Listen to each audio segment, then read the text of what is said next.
Hey, it's Shabes, and welcome to another edition of Anitube Digest, where we go over the best and not so best anime YouTube videos to come out this week, in this case from November 16th to November 22nd, today when I'm filming this. This will be the last edition of Anitube Digest for probably the year, because I am working on something very exciting that is going to be hopefully taking a lot of my time, and I need to... It's a whole thing. But I would like to have a certain thing out similar to this at the end of the year or starting early next year, and then I'll come back to doing this. I love doing this. At least I hope so. I love doing this. But now for the video I thought was not good. No! So I didn't end up stumbling onto a not good video on accident, but there is a lot that comes through my sub feed of 500 subscribers that is very frequent, and it's like, yep, there's another one of these videos that, like, it's usually not worth talking about, but I figured I wanted to talk about this creator, these kinds of videos. You may have seen it before. Anime 3 Recon, top 10 harem anime with cool, badass main character, HD. So what this is, you're thinking like, oh, this is random top 10 that I don't... No, it's worse. It really is. Let me just... Hold on. And I'm sorry I'm not going to be as riled about this one because... I don't know. Unlike the others where, like, with Expo or Scamboli or Kenny, like, I always do think that they can make good stuff, and they just are electing not to. But this has such little personality and thing to grab onto, and it's like, oh, this guy's just doing it as, like, a clock in, clock out way to make money kind of thing. Like, if you wanted to make anime YouTube your job, I don't know what you're doing putting your personality into it, because all you got to do is this. It's that easy. He starts the video actually with a voice recording of him, and it's an ad for not Raid Shadow Legends, but something similar to that. And it's like 40 seconds or something, and then it gets right into the video, which then has no audio at all. The rest of the video is all pretty much an AMV. An AMV that I'm not sure he made, or this person made, because it doesn't really... So I think what this guy does is every week he makes 2 or 3 of these videos, takes 10 anime that could remotely have something to do with the topic that he's either repeated already, or he hasn't covered that for some reason, and he just selects 10 anime. They're usually anime from the last couple years. The description isn't even that correct. When he's saying cool, badass main character, you have a picture in your head of like a cool, badass main character, right? And then these harem anime that he's showing you, good half of them very much show the opposite. Like the more typical harem protagonist of like, I don't know what I'm doing, oops, you know? And the clips that he's selecting to show you to represent each of these shows, and each one maybe lasts 40 or 50 seconds, is just an AMV montage of footage from the show. And a lot of it is showing the girls being badass, which usually is happening in harem anime, and not necessarily the main guy is the badass. It's the harem stuff from like the past couple years that, like, they're just no names. They just don't have anybody talking about them.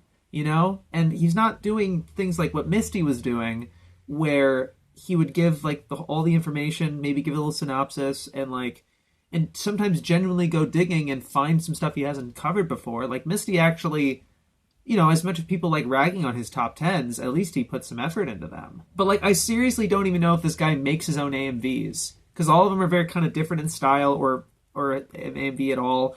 The music behind it is like 2 tracks from this one guy that I guess he either got permission to use, because he has 4 or 5 ad breaks in his video, and yet these 2 songs are playing completely uninterrupted, full volume, with lyrics. And it's very like trap music-y, like rap, like, I want to have sex with you. It's so bad. But he doesn't, I don't know if any of this doesn't have any personality to it. And it's just like the stock, and he has the link to his stock background, like little space animation every time he pulls up the name of the show, and gives it literally, he just says the title, the genre tags, and whether it's dubbed or not. And it's just dubbed no. Like almost all of them, I think. And it was so bizarre at the end of the video. Oh, by the way, the ranking, there's no, you can't tell whether they liked the thing or not. Like, you can tell there's a difference in quality. It's just 10 of them. And at first I was like, wait, are these just in alphabetical order? Like, that's how, like, random it felt, to me at least. But at the end, he has this text go on screen for like a minute or so, and it's just like a typewriter thing where like letter shows up and like thing, and no narration, even though he has a narration at the beginning, and so it's like you have a mic. But it's just something that was like, I really like this series XD, and so it's like, okay, so you've probably actually seen these shows. And he links his MAL, but I did not check out the MAL. I didn't really want to, but it really was like, oh my god. And so this guy, yeah, he makes like 3 videos a week, and he's been pumping these out, and he has several videos that are in the millions of hits. But yeah, you can tell he's just doing this for a check. He has several ad breaks on these videos. He links it's all fair, free revenue that he's able to get off the ads and stuff. And then he has the sponsorship at the beginning. I don't think I saw a Patreon. I wouldn't be surprised. Probably not. I'd be pretty shocked if you could get a Patreon, if you could get patrons from like this kind of content. But it's really funny where it's like, yeah, y'all are making this a living, and I want to make this my job. It's like, well, you're not doing it optimally, clearly. Yeah, so I don't know about that, fam. Not good. But what would you expect, right? So that's why I'm not as visually angry. I'm sorry I didn't find any spicy things for you. Now for the videos I thought were decent. Just okay. Whang! He's not an anime YouTuber, but I just saw this video just recommended me, or I just kind of stumbled onto it. And Kenny actually commented on this, because I'm sure like he got a bunch of requests. It's like, hey Kenny, this guy is talking about a lost anime what is it? Can you find it? And Kenny's like, I doubt it exists, because there's no source. There's no anything to this. It's just kind of hearsay. But this is talking about a anime. They think it's an OVA, but it's like 30 minutes, so it could have just been an episode of something. So there's a lot this could have been, really, where it's like a bunch of girls trapped in a room or a bathroom maybe, and they're talking, and then they kind of go crazy, and then they kill themselves. One of them, there's multiple references to one of the girls helping the other girls drown because she's too afraid to kill herself, so she helps her drown. And it's all very visually disturbing. And Whang is doing similar to what Blame It on Jorge does, where he's not necessarily finding it.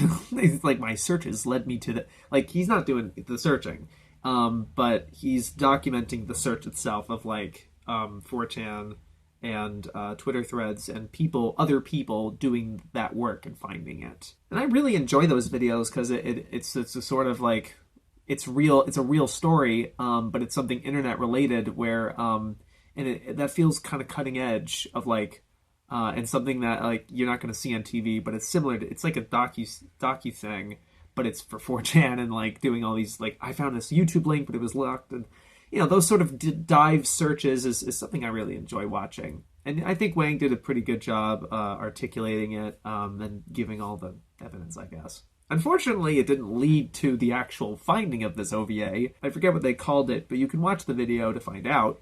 But my whole thing was like, it's weird that they didn't seem to do anything referencing like ANN or MAL or AnyDB, or they didn't go searching for it really in the way that I think most of us anime people would if we heard about this, where it's like, okay. But then, yeah, it's like, yeah, this could be a lot of anime that you're talking about. So, I mean, I would have been like, if I was one of the people kind of helping the search or whatever, I was kind of thinking like, all right, where did you watch this? Did you see it on Adult Swim? Then we can like narrow it down to what was airing on Adult Swim and go through all those episodes of those shows. One person mentioned like Boogie Pop. It could have been one of those episodes. I don't think it was, because they would have found it, because Boogie Pop is kind of high profile. But I get their first thought would be, oh, it's this obscure OVA random anime or whatever.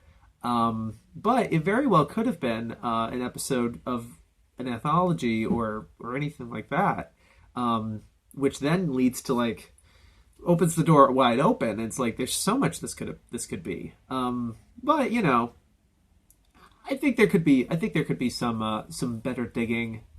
I felt, and so that was my whole thing. Where it's just like, yeah, there's some. I think there's other stuff you could have tried, and it didn't seem to be documented that it was tried in this sort of video.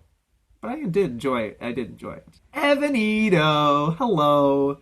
WhangMegamine is best girl Waifu Wednesday. I don't think I covered a Waifu Wednesday in this series yet, and I've wanted to, and it was one of the things I wanted to talk to you about with doing this whole waifu analysis thing, because I did enjoy thinking about and considering best girl idea, and just in the scope of anime, but also in this series, and discussing what makes a best girl, you know? And Evan, again, has a great sense of humor, really sharp editing, and genuinely likes what he's talking about. It's not like he's doing this because it's popular or something that would get him views or anything like that. It's more of like, this is something he enjoys doing, and he knows that audience members enjoy him talking about it in this way. And he has the maturity, I guess, to talk about certain things in more of a sexual way. Not that he's lewd, he's explicitly saying not to lewd this character. But that willingness to go to down that path is something I usually never do, at least talking about best girl stuff, just because it's not my thing, doing that sort of thing. But like, it's good that you have that perspective, I'd say. I'm surprised you didn't mention that she is clearly a chuuni, like the chuuni archetype. That's why you're like, well, why is she wearing bandages? I don't know. And why is she wearing an eye patch? She's a kid. And it's like, these are all classic tropes of a chuuni who's like covering their scarred, their demon wound or whatever, and embodying that chuuni.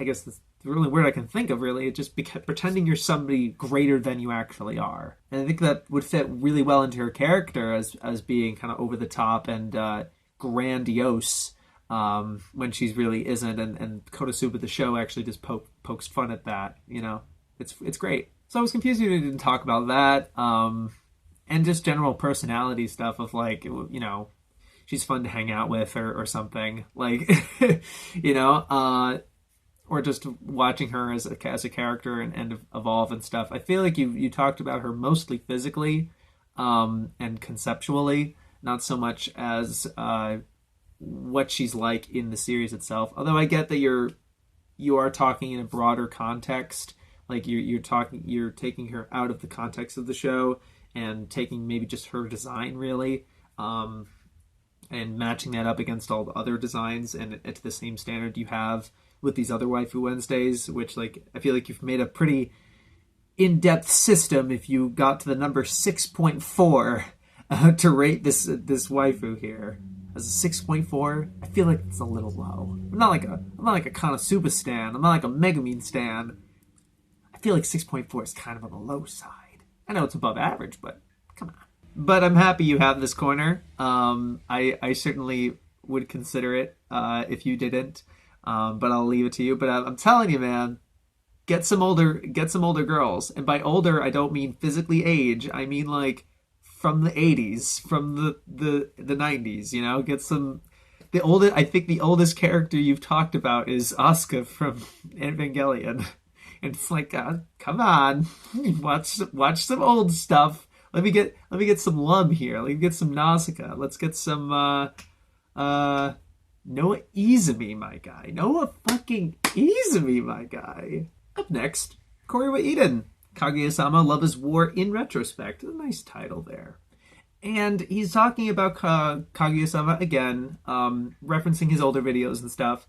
But this is largely a reflection video on his own content and his own channel, which I'm certainly down for. And I've noticed it. He has been starting to steer a little further away from the meme, not taking himself seriously at all, to wanting to talk more critically and conceptually about anime and taking it more seriously. And I really respect that, and it's exciting. It makes me just like, oh man, what can he possibly bring out? And you talk about this show in a way I haven't seen many people talk about yet, particularly referring to the music, which you're right, very few people did mention the music.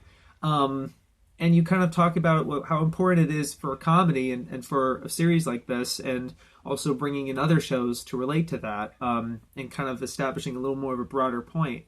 But I feel like you could have had like an entire video dedicated to that, and having that, you know, like making an entire video dedicated to that subject, and maybe using Kaguya-sama as the central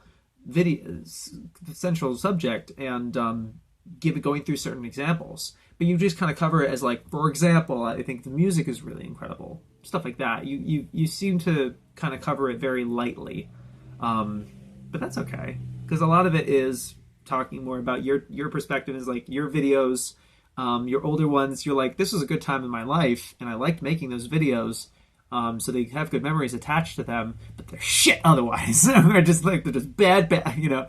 And that sense of self-improvement is great, although I wouldn't be so hard on yourself, because you might not like those videos, but they were important for your development, and giving you a path to grow, and a way up, basically. And it's like, all right, I will exceed these videos, because if you make your best stuff and you put so much into it, that a lot of us who are at that level kind of, we're like, okay, how do I top that? Or like, what do I do different to challenge myself? It's the constantly challenging yourself is tough when you do it so often. You end up finding a ceiling or a comfort zone, and it's just exciting to see someone who hasn't reached that point yet and is really willing to keep moving that ball. So I think it was a little medium-sized video. That was the nice thing to watch and hear from you. And it's exciting to see the path that you're taking, and looking forward to content you make in the next year. Good luck. I'm going to talk about a channel called Animebackwhen. This video is Years in Anime 1995. He's done previous years, like 93. And it's 3 minutes, so it's, you know, it's not going to be that in-depth or anything like that, but he does generally go over some anime that came out in that year, and admittedly it's a tad disposable, because it's like, it's really just him referring to summaries, maybe injecting a little bit of his opinions, like, oh, I grew up with this one, oh, this one's a bit of a hidden gem, or just oh, you've heard this one kind of deal. And it has a personality you walk through, and I enjoy his content a fair deal, because you can tell he's an oldie. You can tell he's more of into watching into this older stuff, and he's a bit of an outsider with the anime community in terms of the whole seasonal thing and all that, and he's got that vibe of being on the outside with being in a retro and backlog sort of person. He has a good mix of standards, like, of course you're going to mention Ava, of course you're going to mention Ghost in the Shell, as well as some deep cuts, like he mentions Ping Pong Club, which is pretty cool, and this is other one he mentions, I think this is a mech fantasy, that he's like, I grew up with this one, Bakuretsu Hunters, something like that. I butchered that name for sure, or something completely different. But at the same point, right after I finished this video, I felt compelled to check out Mal and the seasonal chart for 1995, and going through that, and you missed Gundam Wing. That was weird. You show it in your in hindsight, it's like you show it in your video and then you don't talk about it. It's like, interesting. Maybe you're just referring to shows that you've seen, and then like you can't speak obviously on like some of these kid shows that aired back then, or some of the stuff that's not subbed, or stuff you just haven't seen yet. I get that. But at the same point, the large part of this video, you're talking about like the summary and just kind of giving visuals and footage to these series that otherwise people would be going just on Mal and see one cover. You know what I mean? So I like the using the artifice of video and stuff. So it's like, I don't know, he could have done a little more. I feel like 3 minutes was 4 minutes is a little short, personally. But I thought this was neat, and I like that you did this. And I like that you keep doing this with other years and stuff like that. It's not nearly as thorough as something like the 1989 series that Core's been doing this year. Stuff like that, but that's okay. It's not trying to do that. It's trying to be very quick, bite-sized, and going through all of them kind of deal. And I enjoy it. So I'm just shouting out this channel mainly, but yeah, I dug it. Good job. And I did end up getting a Nyard video here. I'm sorry I didn't. It's like, well, but hey, 2 shout outs in a row. Hell yeah. But the importance of stories in the work of Mario Kata, which is featuring Rogel, Maidens in Your Savage Season, of course, and then also Fujiko Mine and Makia. as the three things they're kind of focusing on, and finding this common thread in Mari Okada's works with storytelling and finding your story and telling your story sort of deal. I think all the points you've made on the three anime here are sound, or at least I thought they sounded pretty okay. I have only seen one of them, and Fujikimine was kind of a while since I saw that one, so from what I remember, it's just like, okay, that sounds fair, and it doesn't sound like it's too interjecting with your own like perspective or like anything like that. It's largely textual and having an audience step through their points and discussing them kind of deal.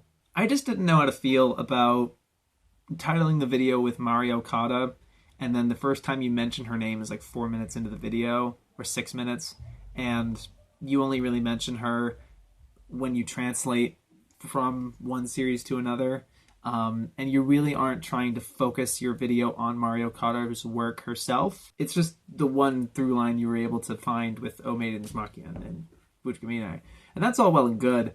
Although I'm not sure when it comes to Mari Okada if this was the right play, because the thing with Mari Okada that I've learned about or heard when it comes to her work is that she really only claims ownership of only a handful of titles.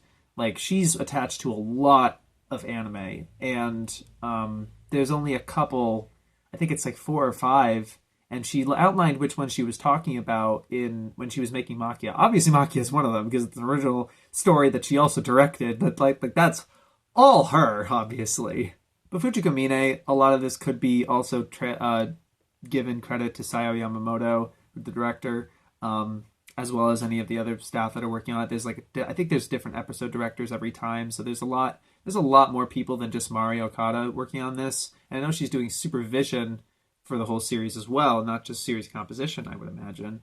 So maybe she has more into it than that. But that was just something to me that was like, so is this one of hers that like she claims as her work? Is kind of like, oh yeah, I really got involved with this. So that was just something in the back of my head that I was kind of about when watching this video. I thought all the points were pretty sound and fine, and the actual presentation is pretty standard and fair, nothing particularly poor about it. It's pretty solid, as well as both of your vocal performances and on-camera performance for Nyard in particular, I guess. That's sort of, it was really nice. It's a well-produced video.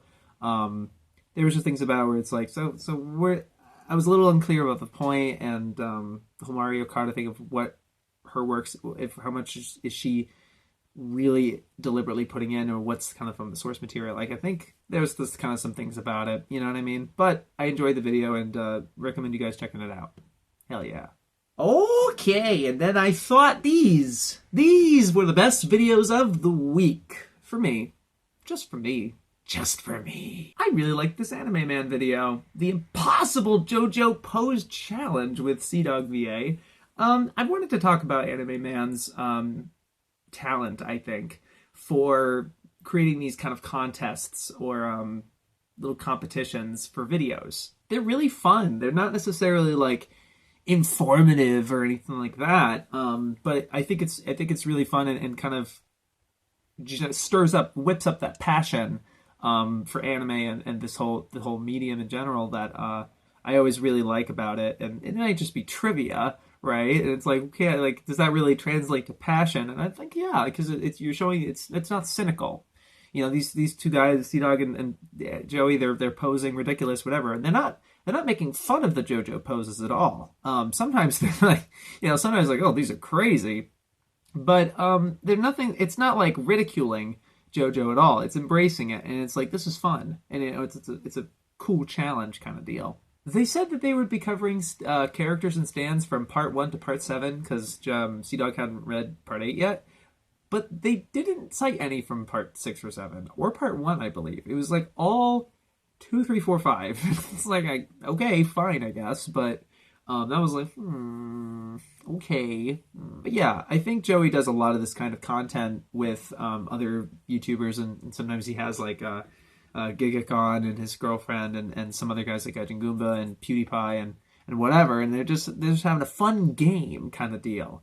And it's usually really informative and fun and just like cool, you know what I mean? And I think he has a good time hosting it, that sort of thing. And I wonder if there could be something like even bigger that he has plans for or maybe consider. I know it'd probably just be, this is all just for fun, but like if there was something a little more substantial to this, I think it could take it to the next level, because I think he has the reach for that, you know? And I know like Mudon is really making like a whole series to this, and he's kind of taking the ball and running with it more, involving more YouTubers, like having a different guest every time, talking pretty in depth with them as like a guest. You know what I mean? This could have a lot to it, I think. And you know, maybe I'm expecting too much out of him. Like, it's fucking Joey, dude. Like, who cares? I don't care.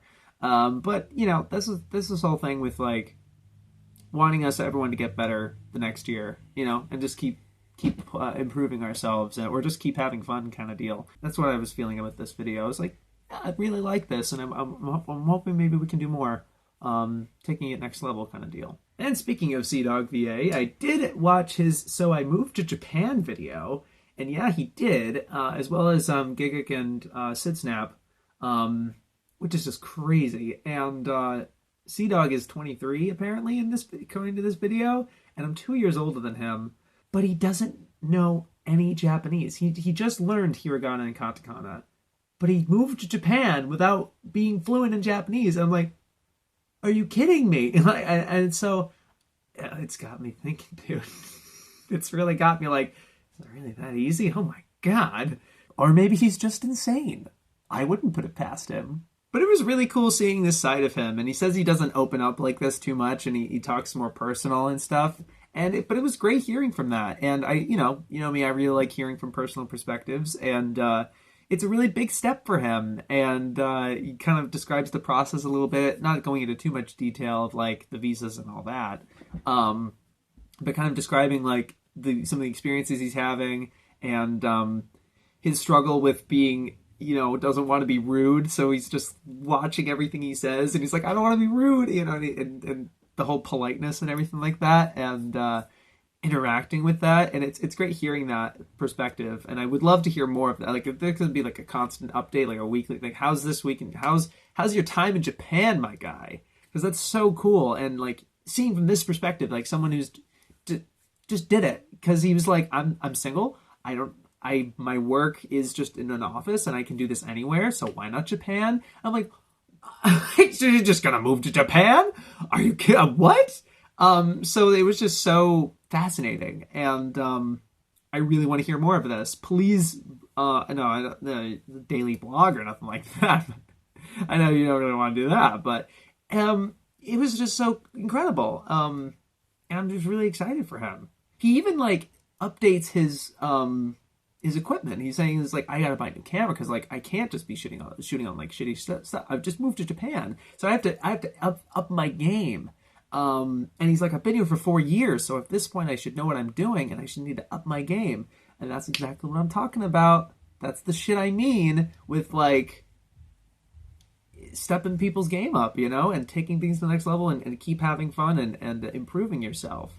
It's not a matter of getting new subscribers or more views or anything like that, because anybody can do that. What's really important is improving yourself and making better shit, you know, and making more friends and watching more anime, man. Like, yeah, dude. I mean, ideally that would be nice. So that was a great video. I liked it a lot. And last for the year, until maybe some other time, Craftsdwarf ending us off with a pretty strong counter video to a couple of other anime YouTube videos, as well as just some general Twitter drama. And I thought he handled this very tactfully. Similar to his iPatch Wolf analysis, he's great at talking about these other creators with respect, while kind of still taking them to town, or, you know, it's like, no, you fucked up here, you know, still has some teeth, but not like, dude, you're killing him. Like, hold on, like, he's not a fucking villain or nothing.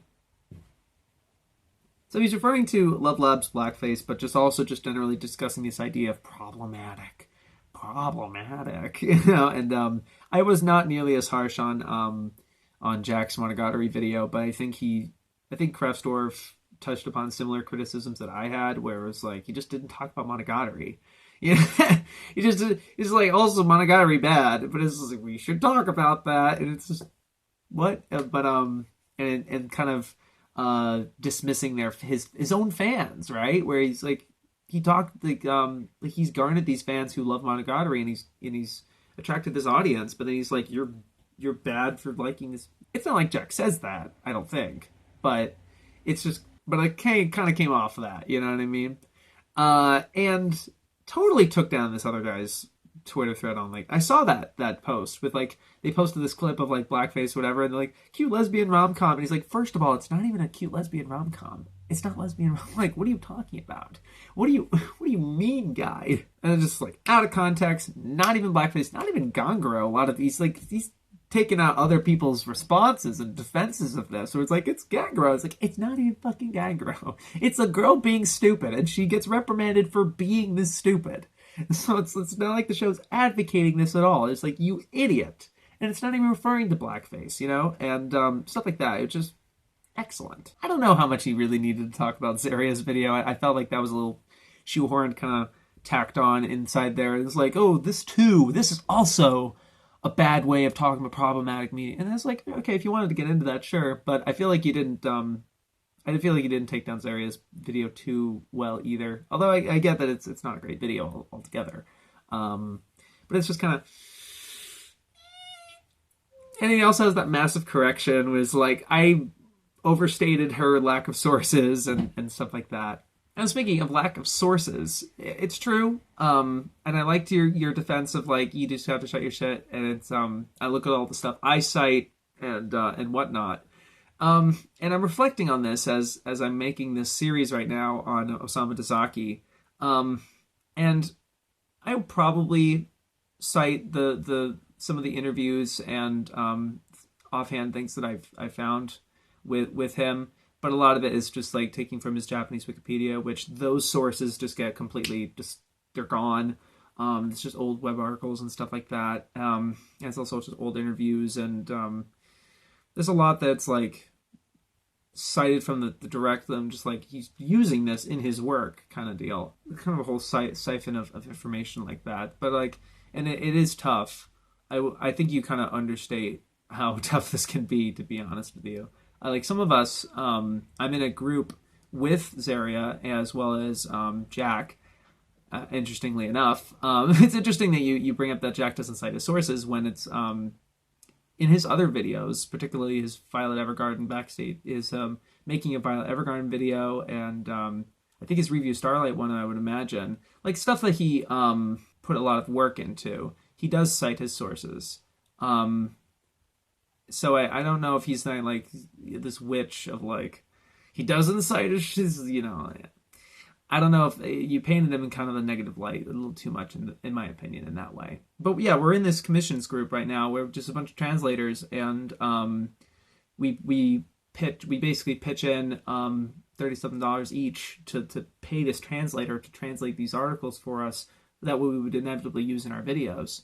And I haven't submitted anything like that myself, because, I mean, it's difficult to find those things at all, especially if you're talking about older stuff from the 70s, 80s, 90s. But it's just generally, it's like the sort of stuff, it's like, I'm not talking so much about that. And I feel like a lot of it is kind of, it's a case-by-case basis, where it's like you're citing the show itself. You're not necessarily need to cite, like, the other things. Like, it's good if you cite more things just to make you, it's not just to make you sound better, but it's just to, establish your point better, I guess. A lot of this is just, like, expressing our perspective, and we're not trying to be academic about it. And maybe you make that point of, like, you're not trying to, but still, people have the right to dismiss it. Like, you're right. People have the right to dismiss any point you make in these videos, because they can just be like, I don't believe that. And it's like, okay, fine. Watch the show if you don't believe me. But there's a lot more nuance to this, and it's not just a matter. I feel like it's not just a matter of have to cite You know what I mean? But I do think, I agree, it's very important. It's just, it's not the only thing, in my opinion. But that's not a negative to your video at all. That's just my perspective. I'm just making a discussion or kind of a bouncing off that idea.